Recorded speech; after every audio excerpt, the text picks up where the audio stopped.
کہ ان کے ساتھ ظلم ہوا، ان کی جانیں گئیں، لیکن جو اصل واقعہ اس کی بنیاد بنا تھا اس کی حقیقت کچھ اور نکلی ہے۔ تو یہ ساری وہ چیز ہے جس کے اوپر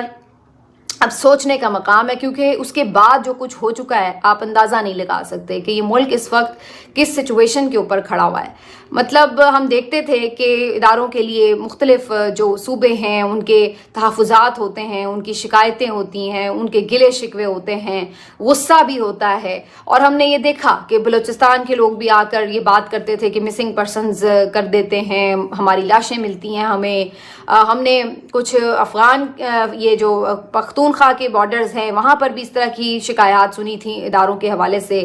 لیکن اب صورتحال کیا ہے؟ اب صورتحال یہ ہو چکی ہے کہ آپ کے پنجاب میں بھی ایون، آپ کے سندھ میں بھی ایون، آپ کے بلوچستان میں، آپ کے خیبر پختونخوا میں لوگ جو ہیں اب کھل کے بات کرنے لگے ہیں، اور